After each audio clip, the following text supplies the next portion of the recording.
সবশেষের কথা আমি বাদই দিই। প্রথম যে উপদেষ্টা পরিষদ গঠিত হলো, আমি তো তখন থেকে বলে আসতেছি যে এই উপদেষ্টা পরিষদ বিপ্লবের আকাঙ্ক্ষাকে ধারণ করতে পারে, এবং কারা কে কে কিভাবে তাদেরকে সিলেক্ট করবে, এটা নিয়ে আমার প্রথম থেকে প্রশ্ন আছে। অসংখ্য উপদেষ্টা আছে যাদের এই বিপ্লবের সাথে বিন্দু মাত্র সম্পর্ক নেই, এবং শেখ হাসিনার বন্দনা করে গেছে তাদের পুরো সময়টা জুড়ে, লিখে গেছে, লেখালেখি করে গেছে, এবং এই বিপ্লব ব্যর্থ হলে তারা আগে যা করতো সেই কাজই করতো। এবং এমন না যে এরা খুব দক্ষ মানুষ, হ্যাঁ, এরা কেউই খুব দক্ষতা নেই, মানে আমি আমি আর নাম ধরে বলতে চাই না, এদের কোনো ধরনের দক্ষতা নেই, এরা কোনো কাজ জানে না, এরা আধুনিক দুনিয়া সম্পর্কে জানে না, কিভাবে দুনিয়া চলতেছে সেটা জানে না, ম্যানেজমেন্টের কোনো স্কিল নাই, বয়স্ক, বৃদ্ধ, জরাজীর্ণ, প্রত্যেকের হাজারোটা অসুখ, এ তারা চলতে পারে না। আপনি দেখেন, এই যে আব্দুল্লাহ মারা গেল, 100 দিন রোগে ভুগে সিএমএইচ এ মারা গেল বাচ্চাটা। এ তো আমাদের সবচেয়ে আমি আমি বলবো যে এই পর্যন্ত, আমি জানি না আরো কে কে আহত আছে, খোদা না করুক আর কেউ যেন না থাকে এরকম, কিন্তু আমি তো ধরে নেবো যে সেই আহ, এসে শেষ শহীদ হলো আর কি আমাদের। তো এখন এই যে ছেলেটা মারা গেল, বাচ্চাটা মারা গেল, এই যে সরকার গঠিত হয়েছে, এই সরকারের উপদেষ্টাদের কি উচিত ছিল না একবার একটু যে মৃতদেহটা দেখে আসা, ডেড বডিটা দেখে আসা, জানা যায় অংশ নেওয়া? কেউ গেছে? এতগুলো উপদেষ্টা আছে, একজন গেছে? যাদের রক্তের বিনিময়ে, যাদের জীবনের বিনিময়ে তারা আজকে ক্ষমতায় বসছে, ক্ষমতা উপভোগ করতেছে, সেই একটা বাচ্চা মারা গেল 100 দিন ভুগে, একটা উপদেষ্টার সময় হলো না যে একটু জানাজা করে আসে? মানে এরা এরা এরা কোন নৈতিকতায় সরকারের চেয়ার গুলোতে বসে আছে? এই প্রশ্নটা তো করতে হবে। এবং এই জন্যই বসে নাই, কারণ বিপ্লবে তো তাদের কিছু যায় আসে না, ওই বাচ্চার জীবন যাওয়া না যাওয়া দিয়ে তার কিছু যায় আসে না। সে তার বাচ্চাও না, ওরা তো আমাদের বাচ্চা, কিন্তু এই বাচ্চা তো এই উপদেষ্টাদের বাচ্চা না। বাচ্চা হলে নিশ্চয়ই যেত, নিজের ছেলে, নিজের ছেলের জানাজায় যেত না? ওরা আমাদের ছেলে, ওরা আমাদের ছেলে না, ওরা আমাদের সন্তান। এই এই এই আব্দুল্লাহর মৃতদেহ তো চারদিকে চারজন উপদেষ্টা বহন করে নিয়ে যাওয়া উচিত ছিল, বীরের মতো করে। আমি শিওর, আজকে যদি আসিফ যদি উপদেষ্টা হতো, আসিফ মাহতাব উৎস যদি উপদেষ্টা হতো, আমি শিওর ও যে সামনে দাঁড়ায়, ও ইমামতি করতো। শুধু ইমামতি করতো না, তারপরে ওই খাটিয়া নিয়ে ও সামনে যে দাঁড়িয়ে যাইতো, আমি শিওর এটা বলে দিতে হইতো না, কারণ ও ওন করে। ও তো বুক চিতায় তো এই লড়াইয়ে নামছে, ছাত্রদের উৎসাহ দিছে। কয়টা শিক্ষক ছাত্রদের সাথে যে লড়াইয়ে নামছিল? আসিফ নামছিল? শুধু নামছিল না, গ্রেফতার হয়েছে, এবং তাকে তাকে যখন নির্যাতন করছে সবাই দেখছে।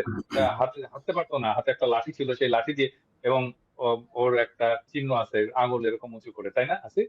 জি জি হ্যাঁ, জি। হাত হাত কিন্তু ও আঙুল উঁচু করে আছে, মানে একটা সাইন দিচ্ছে, তার বিজয়ের চিহ্ন সে কিন্তু দিয়ে যাচ্ছে। তার শাহাদাতের চিহ্ন। বিশ্বাস অনুসারে, তার আহ, ধর্ম বিশ্বাস অনুসারে সে শাহাদাতের চিহ্ন দিয়ে দিচ্ছে। তো এরকম ছেলে যদি থাকতো, আসিফের যদি থাকতো আজকে উপদেষ্টা পরিষদে, আজকে চেহারা অন্যরকম হতো, চেহারা আজকে আজকে আজকে তো আমাদেরকে প্রত্যেককে উপদেষ্টাকে জিজ্ঞেস করতে হবে, লজ্জা দিতে হবে, আপনার ছেলে যদি শহীদ হতো আপনি জানাজা করতে যেতেন না? আপনার ছেলে না ও? যারা শহীদ হয়েছে আমরা বলি না ওরা আমাদের ছেলে? যারা আহত হয়েছে আমরা বলি না ওরা আমাদের ছেলে, বাচ্চা আমাদের? তা আপনি যেতেন না? এই তো উপদেশটা আমার।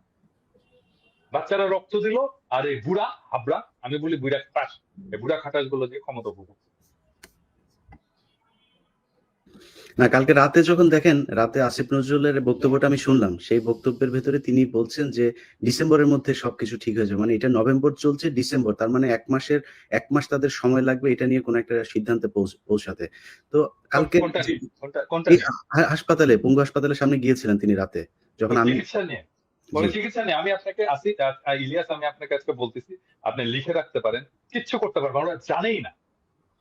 আমাকে তো এই বাচ্চারা প্রত্যেকদিন ফোন করে, কেউ না কেউ ফোন করে, এবং আমি ওদের ফোন ধরি, কথা বলি, দীর্ঘ সময় ফোন করে কথা বলে, ওরা কান্নাকাটি করে, আমিও কিছু কান্নাকাটি করি, এবং আমি তো ওদের প্রবলেমটা বুঝি। এই এই পুরো উপদেষ্টা পরিষদ কেউ জানে না ওদের প্রবলেমটা আসলে, কেউ জানে না। আমি বলতেছি ওরা কেউ জানে না, কথা বলেনি ওদের সাথে, ওদের সমস্যাটা কি জানে না। বললেই হলো 1 মাসের মধ্যে সলভ করবে, জীবনেও পারবে না ওরা কিছু। আমি আজকে লিখে দিতে পারি, যদি কিছু করতে পারে আমি কান কেটে দিব, কুত্তায় খাও, আমি কান কেটে দিয়ে দেবো, কুত্তায় খাও। না না, সে করার জন্য করবে না করবে সেটা তো পরে, মানে করার জন্য ডিসেম্বর পর্যন্ত সময় ওনাদের কেন লাগবে? মানে এই সময়টাতে আপনি ডিসেম্বরে পারবে না ইলিয়াস, ডিসেম্বরে ওরা পারবে না, ওরা কিচ্ছু করতে পারবে না, কারণ ওরা জানেই না প্রবলেমটা কোথায়। না, সলভ করা তো দূরের কথা। আপনি একজন চিকিৎসক, আপনি জানেন যে যতটা সময় পার হবে একজন চোখের যে সমস্যাটা, পায়ের সমস্যাগুলো, এগুলোর যত সময় পার হবে তত তার ওইটার বিপজ্জনক অবস্থায় যাবে, এবং সেটা ইলিয়াস আপনি জানেন, আসিফও জানে, আমি 5ই অক্টোবর আমি বলছিলাম যে চিকিৎসার জন্য কি করতে হবে, এবং আমি নিজেকে ভলান্টিয়ার করছিলাম যে আমি এটা ভলান্টিয়ার করব। আমি এই একটা পরিকল্পনা করছিলাম, ওয়ান স্টপ একটা সার্ভিস সেন্টার করবো হবে, যেখানে সমস্ত আহতরা আসবে, তাদের চিকিৎসা শুধু হবে না, তাদের সাইকোথেরাপি হবে, কাউন্সেলিং হবে, এবং ফাইনালি তাদেরকে পুনর্বাসন করা হবে। আমি 5ই অক্টোবর একটা পরিকল্পনা দিচ্ছি। তারপরে ডিজি হেলথ, তারপরে এটা স্বাস্থ্য উপদেষ্টার নজরে পড়ছে, ডিজি হেলথকে বলছে যে আমার সাথে বসে এই পরিকল্পনাটা চূড়ান্ত করতে। আমি লিখে দিছি প্রজেক্টে, রেশনাল লিখে দিছি, অবজেক্টিভ লিখে দিছি। তারপরে তাদের আসার কথা ছিল, কেউ আসে না। আমি কিন্তু স্বাস্থ্য উপদেষ্টাকে বলছি যে টাকার কথা চিন্তা করুন না আপা, আমি টাকা জোগাড় করি। আরে ভিক্ষা করে টাকা জোগাড় করে দিতাম, কয় টাকা লাগতো?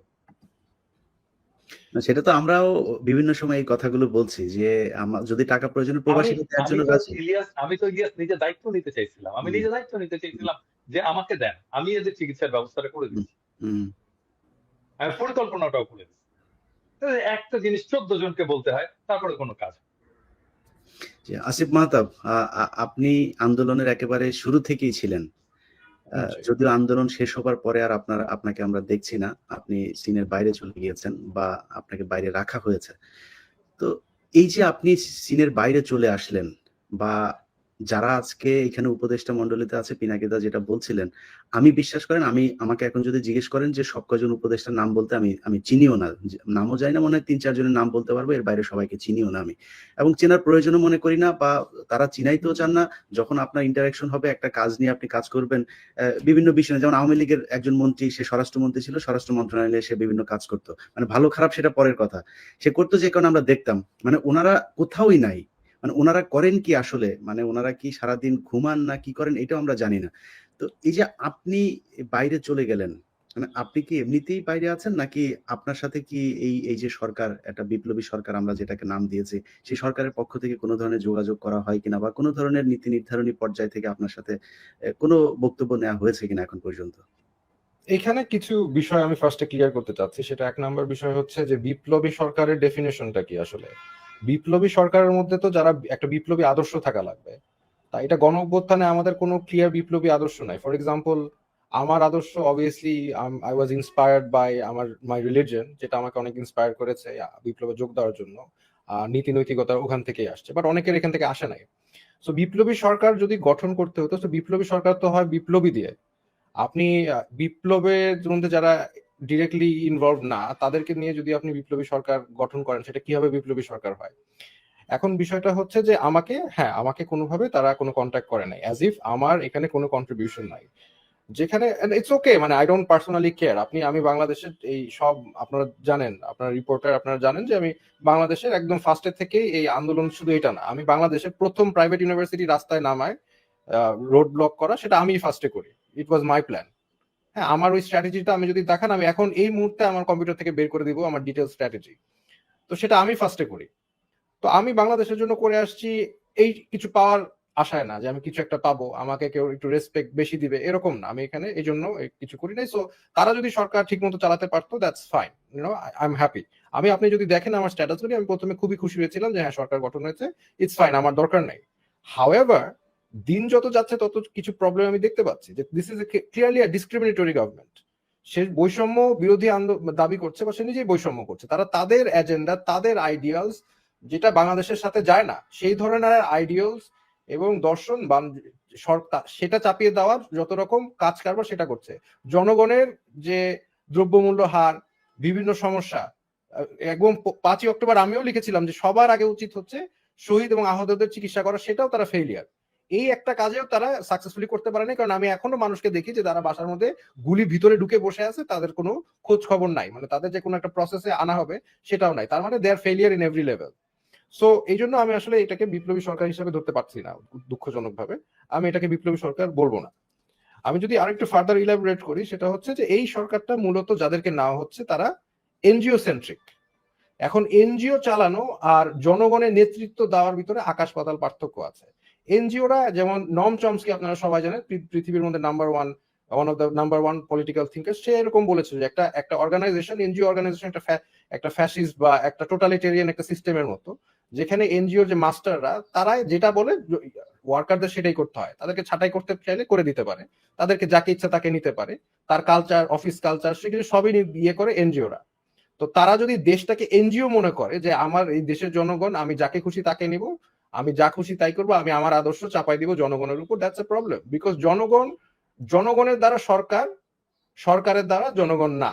এনজিও মানে ওয়ার্কার চালিয়ে অভ্যস্ত, এনজিও কারো মানে কিভাবে বুঝাবো, যে কারো আন্ডারে তারা তো থাকে না। কারণ এখন আমরা বলি সিভিল সার্ভেন্ট, তারা কিন্তু সিভিল সার্ভেন্ট, জনগণের দাস মানে সার্ভেন্ট তারা।